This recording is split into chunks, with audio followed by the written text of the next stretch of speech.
Hey friends, what are we doing? Sitting here reading books? We're reading books? Check it out.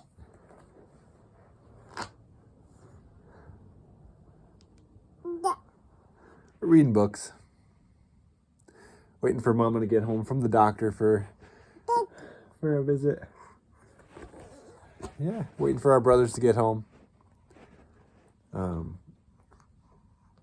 Yeah, just reading books.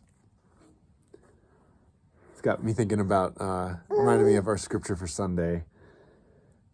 We're going to be picking up the story of Jesus back in Luke chapter 4, right in the middle of the fourth chapter of Luke's gospel. And we're going to spend kind of two weeks really like on this particular story, which describes Jesus coming back to his hometown of Nazareth. Scripture tells us that Jesus returned to the Galilee and filled with the power of the Spirit. He'd been baptized by John, spent 40 days in the wilderness, and then returned home, filled with the power of the Spirit. And it tells us that he was teaching in the synagogues all over Galilee, and that one day he goes into the synagogue in Nazareth, his hometown, and read from the scroll of Isaiah.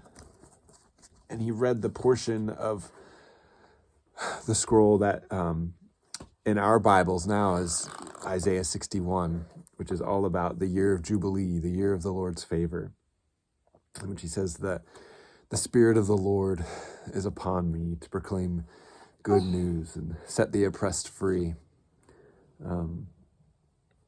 It says that he then sat down, which would be the custom to sit down, and then started teaching, and that the eyes of everyone in the synagogue were fastened on him.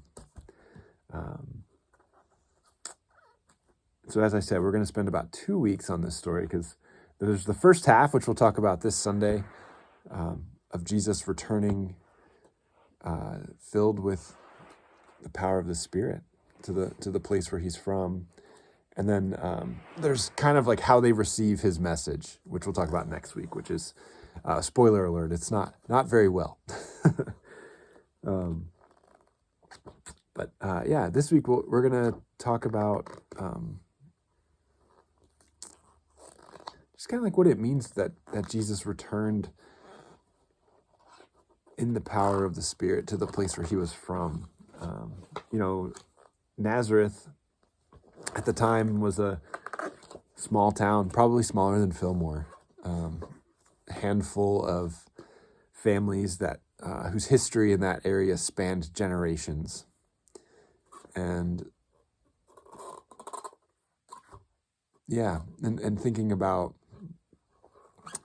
the implications of him returning to a place like that, filled with the Spirit, having been baptized, having been tempted in the wilderness, and now coming back and teaching in the synagogue, declaring the year of the Lord's favor, right? Declaring the good news that he was the one that the Lord appointed to set the captives free, and that sort of Galilean ministry started by him sitting down in a synagogue one day and reading from the scroll of Isaiah. So we're going to talk about that. But I invite you in the meantime, just to wonder about what it means to be filled with the Spirit in the place where you're from. So often there's the talk of, sort of the adventure that the Lord invites us on. And that's true. That's true for many people. That's been my story. It's been a story of adventure, I'm far away from my hometown. That's the story of many pastors and missionaries and all that. But that's only a small part of the story. Jesus too first ministered to his hometown, and I think that has a lot of I think there's a lot of implications for us here in a place like Fillmore, which, like Nazareth, right, has families that span generations. People are born here and live their whole lives here and raise families here and don't always leave. And that in this story, there is the invitation for us to be filled with the power of the Spirit like Jesus was in his hometown, period. That is something that following Jesus offers us.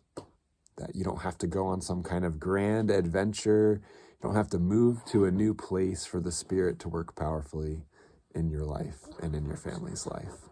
That's first and foremost a very important encouragement for all of us. So I hope that causes you to think a little bit. I hope that you are encouraged to invite the Spirit to work powerfully in your life, in your home, here in Fillmore, in Allegheny County. It's in little places like this where the Lord's, usually prone to do big things with the help of the Spirit. So, I hope that's an encouragement for you today. Looks like we're gonna start crawling around. Looks like reading time is over. What do you think? Looks like she's trying to come get this phone. All right, friends. Well, I look forward to seeing you on Sunday. If I don't see you before that, I love you. We're praying for you, and we will see you in a few short days here. Take care, friends.